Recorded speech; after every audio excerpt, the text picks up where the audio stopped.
ഇവിടെ ഈ വിഷയത്തിൽ ഞങ്ങൾക്ക് ഒരു കാര്യം കൂടി പറയാനുള്ളത്, നേരത്തെ കേന്ദ്ര ഏജൻസി വരും എന്ന് പറഞ്ഞിരുന്നു. ആര്? BJP കേന്ദ്ര ഏജൻസി വിഷയം അന്വേഷിക്കണം എന്ന് പറഞ്ഞിരുന്നു. ഇപ്പോൾ കിട്ടിയ വിവരങ്ങളൊക്കെ അടിസ്ഥാനപ്പെടുത്തി കർണാടക ബേസ് കമ്പനിയാണ് ഇതിന് നേതൃത്വം കൊടുത്തത് എന്നാണ് മനസ്സിലാകുന്നത്.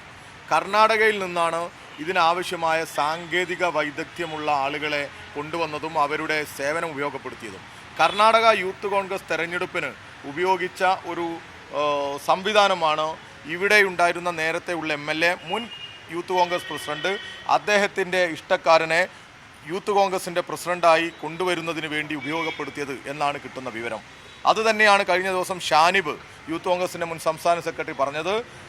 ഞങ്ങളുടെയൊക്കെ തെരഞ്ഞെടുപ്പിന്, ഞങ്ങളുടെയൊക്കെ ജനാധിപത്യ അവകാശത്തെ എല്ലാം ലംഘിച്ചുകൊണ്ടാണ് ഇവിടെ യൂത്ത് കോൺഗ്രസിൻ്റെ തെരഞ്ഞെടുപ്പ് നടന്നത്.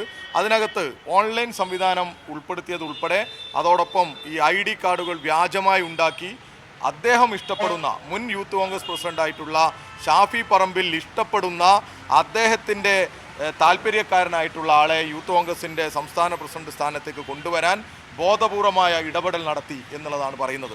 അതിനാണ് വ്യാജ ID കാർഡ് ഉണ്ടാക്കിയത് എന്ന് പറയുന്നത്. ആ വ്യാജ ID കാർഡ് വിഷയത്തിൽ കേന്ദ്ര അന്വേഷണ ഏജൻസികൾ അന്വേഷിക്കുമെന്ന് അന്ന് BJPയുടെ സംസ്ഥാന പ്രസിഡന്റ് K. സുരേന്ദ്രൻ പറഞ്ഞിരുന്നു. ഇതുവരെ ഒരു അന്വേഷണ ഏജൻസിയും ഇങ്ങോട്ട് വന്നിട്ടില്ല. ഒരു അന്വേഷണ ഏജൻസിയും ഇതിൻ്റെ പുറത്തേക്ക് പോകുന്നില്ല. നേരത്തെ ഷാഫിയും ഈ BJPയും തമ്മിലുണ്ടായിരുന്ന ഡീലിൻ്റെ ഭാഗമാണോ ഇത് എന്ന് BJP പറയേണ്ടതുണ്ട്.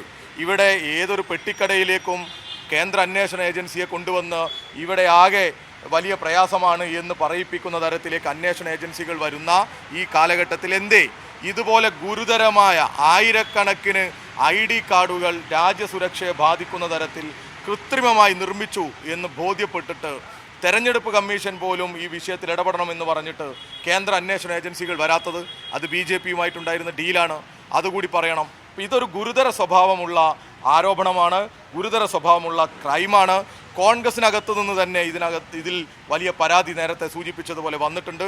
ഈ കോൺഗ്രസിനെ സ്നേഹിക്കുന്നവർ, സെക്കുലർ കോൺഗ്രസുകാർ, ഇപ്പോൾ ഉള്ള RSS കോൺഗ്രസ് അല്ല, സെക്കുലർ കോൺഗ്രസുകാർ ഇതെല്ലാം മനസ്സിലാക്കണം.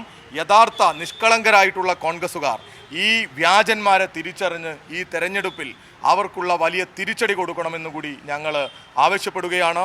പാലക്കാട്ടെ DCC ആഗ്രഹിച്ചതുപോലെ ഈ തെരഞ്ഞെടുപ്പിൽ അവരാഗ്രഹിക്കാത്ത ഒരു സ്ഥാനാർത്ഥിയെ കൊണ്ടുവന്നതിനുള്ള തിരിച്ചടി ഈ തെരഞ്ഞെടുപ്പിൽ ഇതുമായി ബന്ധപ്പെട്ടൊക്കെ ഉണ്ടാകും എന്നുള്ള പ്രതീക്ഷയാണ് ഞങ്ങൾക്കുള്ളത്.